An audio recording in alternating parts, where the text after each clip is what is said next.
Hola. What's happening? What's happening, Miami?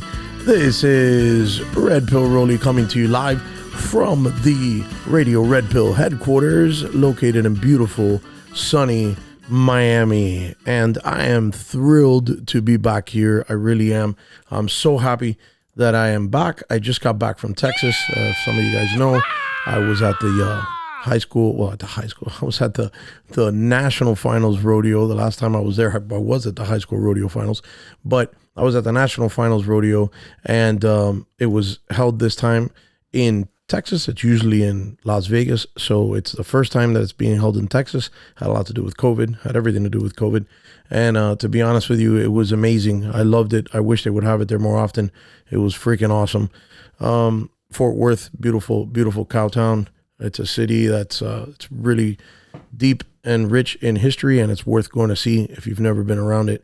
I'll tell you, the whole rodeo experience is something that in Miami, it's not very common. I know that it's not something that's, very well known, and it's not an experience that is common here in Miami. We have so many sports, and it's such an urban city. But I'll tell you, being around cowboys, cowgirls, it reminded me, it was a great release from my everyday city life. And it reminded me also that world exists, that people still revere this country, that people still revere America and what it stands for, and patriotism and God. And it was just awesome. You know, there's 10 nights, just so you know, it's like Hanukkah. It's 10 crazy nights. So it's 10 nights. It's 10 rounds, and each round the competitors compete. They try to score the best that they can for whatever event that is. I'm not going to get into how that works, but whoever gets the best score after 10 nights wins the championship. That's basically how it is. So it's 10 nights of rodeo, and each night has a beautiful opening ceremony that's very, it's well thought out. I thought that all the sponsors, all the companies that put that rodeo together really did a great job. I mean, they really did a great job. And Globe Life Field is a massive field, and it wasn't too big for the rodeo. I thought it was going to be too big for an event like that, but it was fantastic. It was fantastic. So I'll tell you, I came back, and something stuck out to me. You know, aside from being in the rodeo world, it was nice to go to a sporting event where I didn't have some political agenda being crammed down my throat. I love politics. I deal with it all the time. I research it, and I understand. Okay, I get it. But if I go watch a football game, I want to watch a football game. I don't want to be told that I'm a racist. I don't want to be told that I'm oppressing anybody. I don't want to be told any of that shit, because none of it's true. It's just not true. Sorry. You can't convince me that you're being oppressed because some idiots act like idiots and get treated like idiots. You're not being oppressed when you have every opportunity that everybody has. Okay, it's all about individual effort. And if you don't put forth that individual effort because you don't want to, or you haven't been raised to be able to because your parents don't want to and they don't want to put in the time, it's on them. Okay, the opportunity is there. Everybody can perform. Everybody can do whatever in this country. This country is phenomenal, and it's done more for all races than any other country in the world. Convince me otherwise. Now, I personally think we should get rid of the word race altogether. Okay, there's only one race on earth, well, of us, the human race. That's it. Everything else is bullshit. Okay, all the colors, you know what color I am? Red, white, and blue. That's what color I am. In fact, I'm going to tell you a quick story that way you guys get to know me a little bit better. But when I got to boot camp it's a difficult thing, right? You leave to Marine Corps boot camp, you're young, you go by yourself, you leave in the middle of the night, you end up getting to the famous yellow footsteps, and you don't know anyone. Nobody knows you. You just deal with whatever comes. And in that process, I got there, and about 3 to 4 weeks into the process, I had pretty much established myself as a level-headed recruit. And I was at the time the platoon leader in the platoon, and I hadn't spoken with my parents. Remember, this is Marine Corps boot camp. This isn't like Coast Guard boot camp, Eric. I'm just kidding. But this is Marine Corps boot camp. They don't give you phone calls home. You don't get timeouts. no stress cards. It's Marine Corps. So I get there. I get to my squad bay, and in comes the chaplain. The chaplain, for those of you who don't know, it's like the priest of the base. He walks in and he calls out my name. Now, of course, I almost shit myself because I haven't talked to my parents, and all of a sudden the chaplain calls my name. I run up there, and I'm thinking, oh God, my dad died. My mom had a stroke. This guy saw me rubbing one out at 3 a.m. in the bath stall. Who knows? I don't know what the hell happened, but I'm probably in trouble for something, or something bad happened. Nothing. I get up there and he tells me, Beretta. Yes, sir. You know who Recruit Dorsla is? I said, yes, sir. I do. Recruit Dorsla was an African recruit, but he wasn't an African American. He was an African. He was like from Africa. So very black. He was about as dark as a lump of coal in a tar pit. Okay. Black as you can be. But he was the nicest guy you would ever meet. He just spoke very little English. He was in great shape, but he just couldn't understand anything. How to make the bed, how to Marine Corps history, because they didn't understand the language. The drill instructors would scream and bark orders at him. He didn't understand what they were saying, so he'd just kind of screw everything up, and he would screw everything up for us. So the chaplain tells me they're about to kick Recruit Dorsla out of boot camp. I said, okay. And he says, we can't let that happen. I said, okay. And he says, I spoke with a senior drill instructor. He told me that you're the most squared away recruit here. I said, thank you, sir. And he says, I want you to understand something. and then he told me something that I honestly haven't forgotten in all my life. He says, Recruit Dorsla is your brother, okay? He's your brother in arms. He's your brother in spirit. He's your brother in the core. Recruit Dorsla is not black. And you are not white or Hispanic. You guys are both green, okay? And do you understand what that means? I said, yes, sir. And he goes, that bond that you build in the Marine Corps, that bond stays with you forever. Till you die. You understand? I said, yes, sir. And he says, okay, so to be a good leader of men and to be a good leader of Marines, you have to be able to find not only the best in you, but you have to be able to inspire the best in them. So, given that you understand that Recruit Dorsla is your brother now, I think that, or I would like for you to inspire that in him and help him pass. You understand me? I said, yes, sir. He says, you think you can do that? I said, yes, sir. And he said, okay. So I'm going to assign him to you. He's going to be your bunk mate, and you're going to make sure he graduates with you. Do you understand? I said, yes, sir. And so for the next,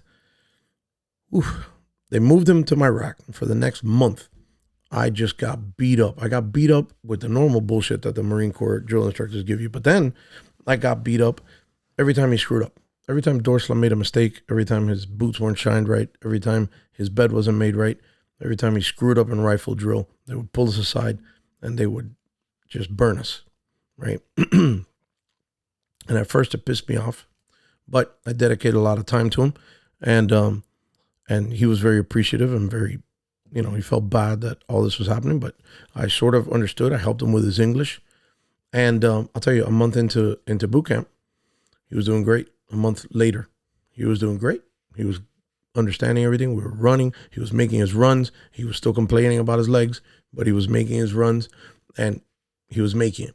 So then, unfortunately, the story doesn't end the way I would like for it to end. But about 2 weeks before boot camp, we do a boots and utes run, which is basically boots and utilities. We're carrying our rifle and we're swapping it from hand to hand. And it's just an uncomfortable run. And he drops. Boom. He drops almost near the end, but he drops on his knees. And the drill instructors almost eat him alive. And at this point, they almost eat me alive. We're almost done with boot camp. This guy's dropping out. And they take us back to the squad bay, whatever. I finished the run. Dorsal leaves in a medical truck. About 3 hours later, he comes back in there and he starts packing his locker, his foot locker. And, well, actually, that's not true. He didn't come back in there. The drill instructors come back over there and they pack his foot locker. And the senior drill instructor calls me and he says, "Hey, Brad, come over here." I go over there. "Yes, sir." And he says, "Dorsal's getting moved to medical platoon." And I said, "What happened?" He goes, "Recruit Dorsal had 2 fractures on his legs, 1 in each leg. And they were big fractures." He said he made it through boot camp with 2 basically broken legs. And, the pain must have been excruciating, but he made it. And, he wanted me to tell you, thank you. And so I kept that with me. And I'll tell you, it didn't matter to me that he was black. It never did. It didn't matter to me.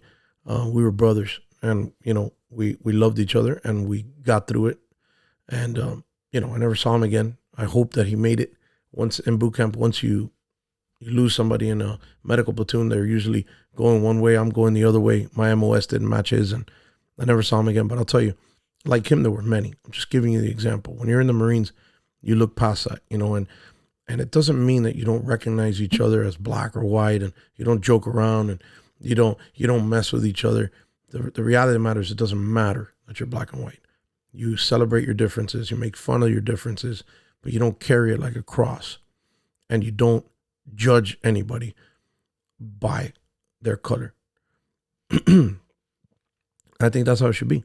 You know what I mean? That's how I am. That's how I teach my kids to be. And I think that's how it should be. So, that's something that was really good and evident there, that everybody was there. There were black cowboys. There was, Hispanic cowboys, and everybody roots for everyone. And, it's like that in sports. I mean, it's like that in every sport. So, I'll tell you, I tell people all the time, my son's middle name is Michael, after Michael Jordan. And that's not a lie. Michael Jordan was my favorite baseball player. My son wears 23, and that's why, So, whatever. I just thought that was an interesting little story that might give you some insight as to who I am or how I think. So, in the world of politics, which is what we're going to get to here, there's just so many things happening that it's hard for me to put it all into one podcast. I'm going to try to get to it as quickly as possible. But there's a lot of stuff going on. Okay. The first thing that we're going to do is we're going to do a new segment this week, and it's called the Moron of the Week. Moron of the Week. Right. Okay. So the moron of this week is Miss Terry Meza. So Miss Terry Meza is a representative of the state of Florida. She's she's a representative of the state of Texas, of all places, a Democrat in Irving, Texas. She's introduced a bill, which is HB 196, that would repeal the Castle Doctrine. And the doctrine is basically the doctrine that allows a homeowner to use deadly force if somebody breaks into their house and is trying to steal something. Now, I want you to listen to what this lady says. This is verbatim, okay? It says, "I'm not saying that stealing is okay. All I'm saying is that it doesn't warrant a death penalty. Thieves only carry weapons for self-protection and to provide the householder with an incentive to cooperate. They just want to get their loot and get away. When the resident tries to resist, that's when people get hurt. If only one side is armed, fewer people will be killed." Right. So the fewer people that will be killed are the residents. That's why fewer people will be killed. And she got that part right, at least. The amount of stupidity that it takes to write a bill, little less introduce a bill, like yo me cago en ella y en mi madre y en todo el mundo. Like, that lady is insane. She's insane. How does it even make sense? So let's say that, Judy's sitting home with her 2 daughters, and her husband is a trucker and he's not home at the time, or her wife is a trucker and she's not home, whatever. Judy's home with the two kids. And in comes Bruno, Tom, and Jerry. And they walk through the door. They break through the door, and she freaks out. And all of a sudden, they're stealing her TV and stuff. And she comes out from the bedroom, and she sees them stealing the TV. And Bruno sees her. Well, guess what? The rest of that bill that that dumb lady says that you're supposed to avoid all conflicts. And if violence does ensue, you have to take care as to not hurt the perpetrator. I swear. Like, so the victim is the guy who's trying to rob you. You, the resident, the homeowner, you're supposed to enable it. Because if he's there robbing, he must have good reason. Guy must need something. So in her dystopian reality of life, it's okay to break into somebody's house, put their lives in danger, the kids' lives in danger, and then we have to protect them because that's just the way it is. I can't even come up with a reason why that makes sense. If you come into my house and my kids are home, or not home, but if my kids are home, you're not making it very far. I promise you. I don't care if there's no guns in the house. I'm sticking a butter knife through your nose. Something is happening to you. You're not going to get anywhere near my kids. I don't care. And if your purpose was to get the loot and get away, then my suggestion is you either go get the loot somewhere else or you get a fucking job. Because if you're strong enough or brave enough to break into a house, then you are brave or big or strong enough or healthy enough to get a job. So this lady came up with this bill. I saw it. She is definitely the moron of the week, bar none. Now, secondary to the moron of the week is the descarado of the week. The descarado of the week award is going to go, I don't have a soundbite for descarado of the week, but I'm going to make one up because this guy is most certainly a descarado of the week. Eric Swalwell. Eric Swalwell is the congressman that looks like the preppy entitled bastard that they cast for every movie. That guy is a Democrat from California. And yes, we're talking about the California where Gavin Newsom could do whatever the hell he wants and you're stuck at home, or the California where Nancy Pelosi can go do her hair at the hair salon that's supposed to be closed but can only open for her, or you know what I'm talking about. That California, okay? So this guy represents California. So you know where we're going already with this. But anyway, Mr. Swalwell or whatever the fuck his name is, that guy this is the guy that without one iota of evidence was all over Trump. Now, remember, Trump got investigated for the Mueller investigation. Mueller didn't find shit about Trump colluding with Russia. But Mr. Swalwell, who is a member of the House of the Intelligence Committee, this guy came on national TV and he was adamant that Trump was a Russian spy. Check it out. NATO, and he's easing sanctions against someone who's involved in the Mueller investigation, Oleg Deripaska. You're a member of the judiciary. Do you believe the president right now has been an agent of the Russians? Yes, I think there's more evidence than he is. Yes, and I think all the arrows point in that direction, and I haven't seen a single piece of evidence that he's not. An agent like in the 1940s where you had people who were Reds, to use an old term, like that. In other words, working for a foreign power. He's working on behalf of the Russians, yeah. Okay. See? The guy's a jerk. Well, guess what? Turns out that karma is a bitch. This guy he was involved physically, he was involved with a Chinese spy named Christine Feng. And she actually slept her way to the bottom, because that's what he is. He's the bottom. But she had slept with a couple guys, and then she was sleeping with him, which means she had access to his intelligence files, to his laptop while he was sleeping. She could have gotten all the crap out of his computer easily. She had access to his office because she put interns in his office. Horrible.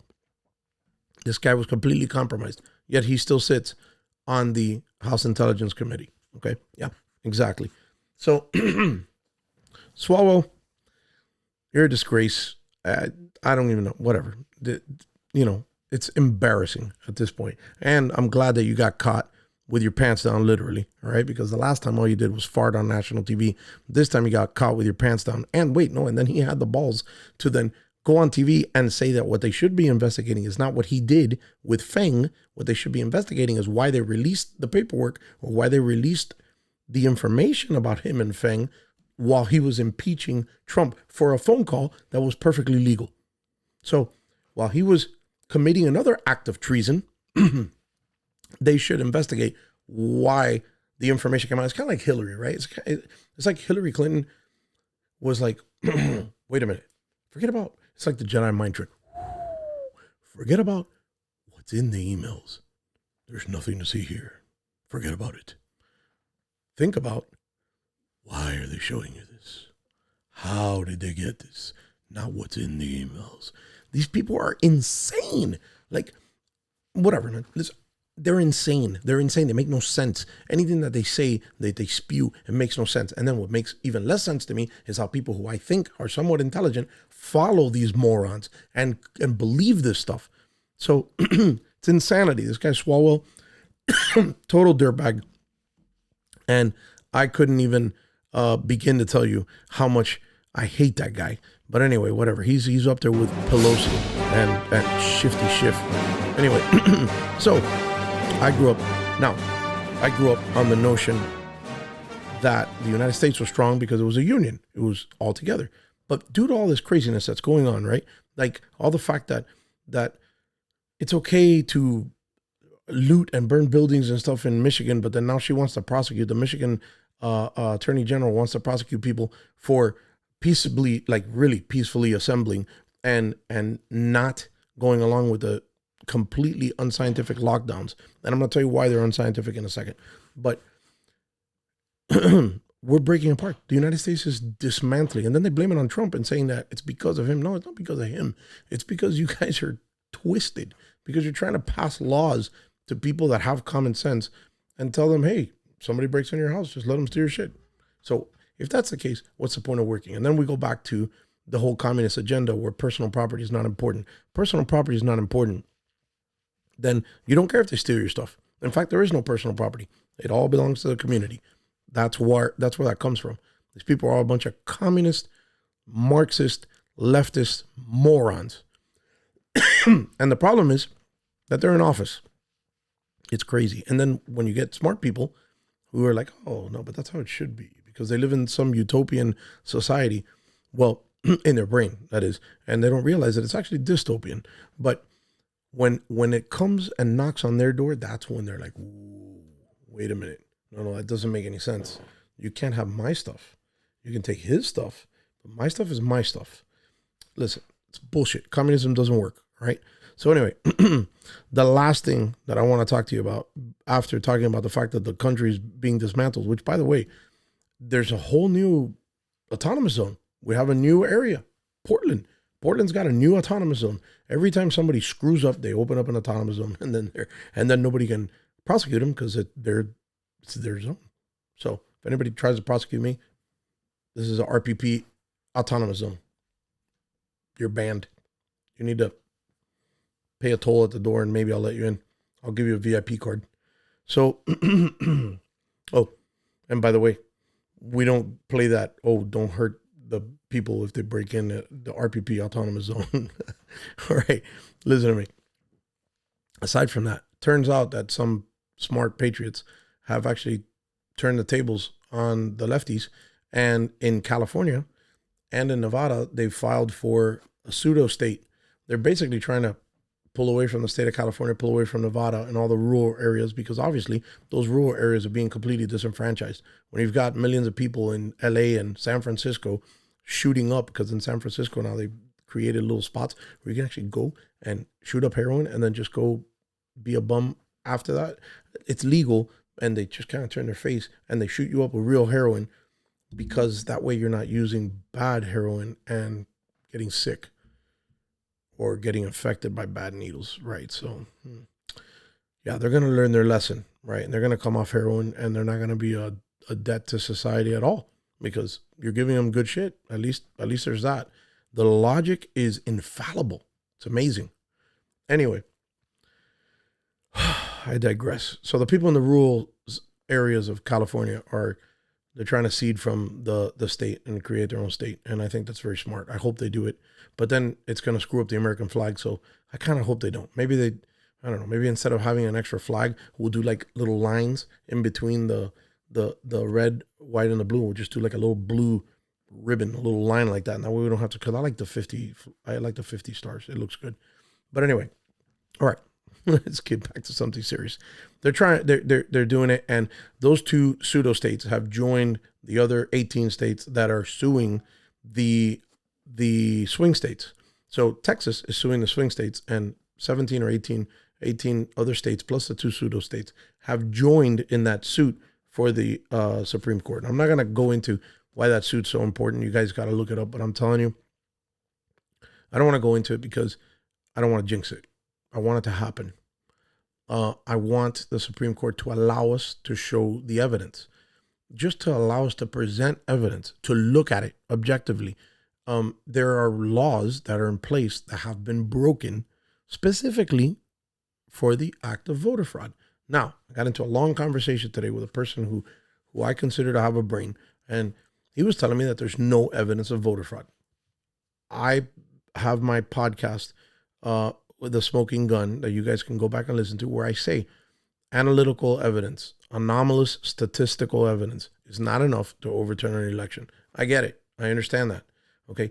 But when you put together enough anomalies and you show the statistical anomalies along with the affidavits, it could be evidence. And that should allow you to do, let's say, an audit of the machines. That would be interesting. So now today, another thing happened, which is they tried to audit the machine. Well, we're supposed to get the results back from the audit on the machine in Michigan that overturned the votes from Trump to Biden. There were 6,000 votes that were overturned. Supposedly they caught it, and boom, they turned them back. And that machine that did that, they did an internal audit to see why that happened. Excuse me. They did an internal audit to see why that happened. And today they were supposed to release the results. Well, guess what? The Attorney General of Michigan filed a motion and said, hey, yeah, we don't want you to release that. So everybody was waiting for this audit to see what happened. She blocked it. Now, I have a question for you. If that audit was to exonerate you, in other words, if the information in that audit wasn't harmful, why would you block it? Does that make sense to anybody listening to this? Doesn't make any sense to me. If I knew that, let's say you wanted to check my cell phone, and I know for a fact that my cell phone has nothing incriminatory on it, I would tell you, here, check my cell phone. No problem. Now, if I knew that my cell phone did have something incriminatory, I wouldn't let you have it. And that's the way it is. If you have this machine and you know that the audit is going to show fraud, you're not going to let it go. So that's the only reason that I would think that you would block it. Because otherwise, the whole thing goes away, right? You release it, there's no fraud, and you go, ha, you stupid Republicans. I told you there was no fraud. It was just a mistake. It was a glitch. Boom, that's it. I don't think that's what would have happened. So when you say that to intelligent people who you think are intelligent, and you say, well, look, I just want to see the damn evidence. Let us see the evidence. They go, well, there is no evidence. Well, yeah, no, because you won't let me see the evidence. Right, because there's no evidence. Well, how do you know there's no evidence? Well, because you haven't found any. That's because you're blocking it. Well, too bad. Well, it's retarded. It's circular reasoning. I don't understand it, but I'm telling you, it happens. So anyhow, let's see how that suit goes. I'm hopeful, but I'm not putting all my eggs in that basket. Okay. But I'm hopeful. I'm hopeful because the Supreme Court doesn't hear the case and we don't get to show the evidence. Forget about Trump being the president. This has to continue after Trump is the president. They have to show, right, that there's nothing going on. This is not a criminal case where you're innocent until proven guilty. No. The evidence, we have to, if there's evidence, we have to see the evidence, and we have to see, because this is the democratic process of the United States. There's no bullshit here. We have to fix it. Otherwise, we have useless elections. Otherwise, we might as well just appoint Nancy Pelosi and her 6 witches, sisters. put them all in there. Let's just go one by one, blah, blah, blah, until we end up in some fucking weird Mockingbird, whatever that trilogy was, society, the Hunger Games society. It's exactly what we're going towards, by the way. Either that or Demolition Man. If you guys haven't seen Demolition Man, watch Demolition Man, because that's where we're going right there. That's a good movie, by the way. Okay, so the last thing I want to talk to you guys about is this video.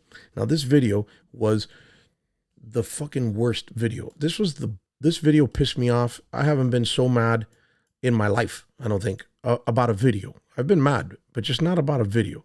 This video really ticked me off, okay? And I'm just gonna let you hear it real quick, and then I'm gonna see if it makes you as mad as me. Check it out. So this is just a warning to you Trumpers. Be careful. Walk lightly. We ain't playing with you. Enough of the shenanigans. Enough is enough. And for those of you who are soldiers, you know how to do it. Do it right. Be in order. Make them pay. I love y'all. Bye-bye. Did you see that?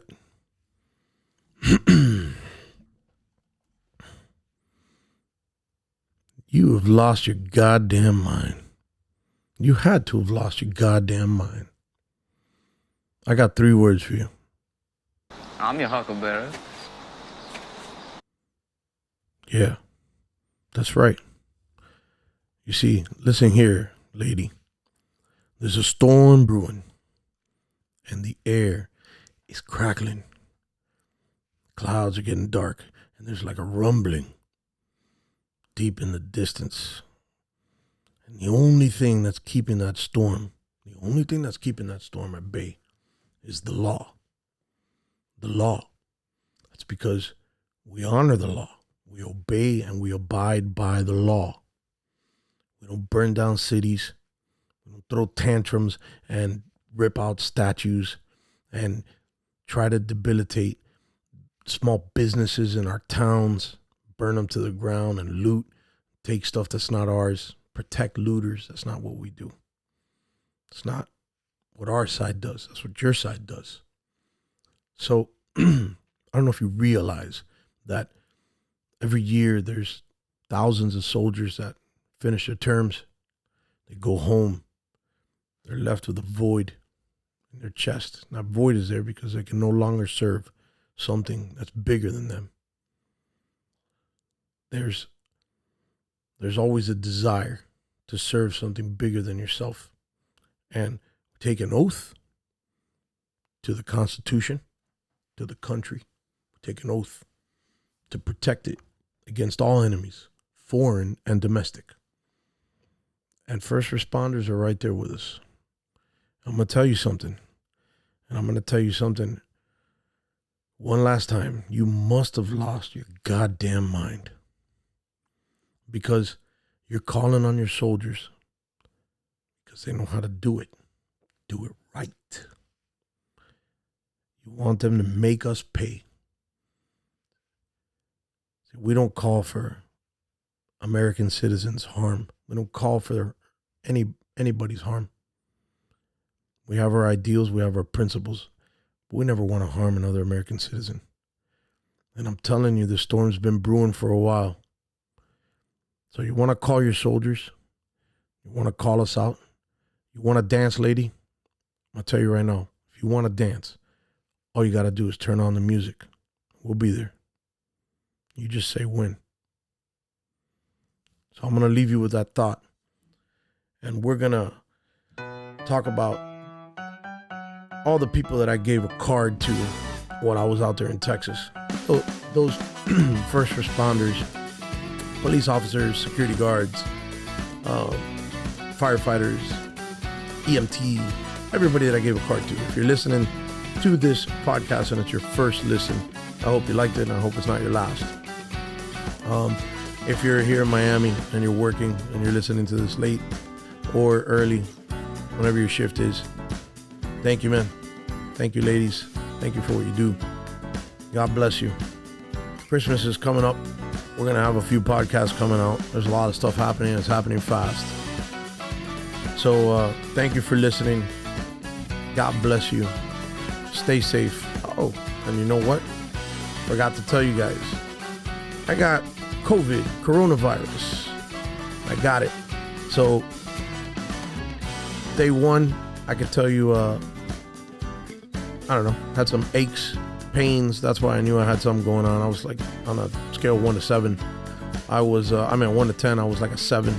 Day 2, aches and pains are pretty much gone. I'm on a probably scale 1 to 10, I'm a 2. And I got a little bit of a sore throat, but not much. So I'll keep you guys posted on how that works. Maybe we'll do the COVID files on the next podcast. But listen, in the meantime, you stay safe, stay healthy, stay out of trouble out there. And like always, Candela.